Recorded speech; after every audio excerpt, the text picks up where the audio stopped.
প্রিয় শিক্ষার্থী বন্ধুরা, আসসালামু আলাইকুম। আশা করি তোমরা সবাই ভালো আছো। তো আজকে আমি তোমাদের সপ্তম শ্রেণীর চতুর্থ অধ্যায়ের এখানে দেখতে পাচ্ছ যে পৃষ্ঠা নাম্বার 65 পৃষ্ঠার যে ছকটি রয়েছে, আজকে আমি তোমাদের সেটি সমাধান করাবো।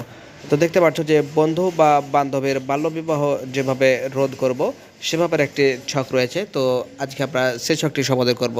তো তার আগে একটা কথা বলে রাখি, আমরা কিন্তু ক্লাস 1 থেকে শুরু করে ক্লাস 10 পর্যন্ত সকল শ্রেণীর সকল সাবজেক্টগুলো আমরা অলরেডি আপলোড করে দিয়েছি। তোমরা চাইলেই সেগুলো দেখে আসতে পারো এবং নিত্য নতুন তোমাদের প্রয়োজনীয় সকল ভিডিও সবার আগে পেতে চ্যানেলটি সাবস্ক্রাইব করে আজই আবদ্ধ সদস্য হয়ে যাও, কারণ এটি একটি শিক্ষামূলক চ্যানেল। তো চলো যায় শুরু করা যাক। প্রিয় শিক্ষার্থী, দেখতে পাচ্ছ যে সব কিছু সুন্দর করে তোমাদের জন্য তুলে দেওয়া হয়েছে। জাস্ট তোমরা সুন্দর করে লিখে নেবে। খেয়াল রাখবে যাতে কোনো কিছু ছুটে না যায়, কারণ তোমরা তো জানো যে ভিডিওটি যদি টেনে দেখো তাহলে কোনো কিছু ছুটে যেতে পারে। কাজে তোমরা সুন্দর করে লিখে নাও যাতে কোনো কিছু ছুটে না যায়। তো ভালো থাকবো, দেখা হবে পরবর্তীতে নতুন করে গুরুত্বপূর্ণ ছক পূরণ ভিডিওতে। সে পর্যন্ত আল্লাহ হাফেজ।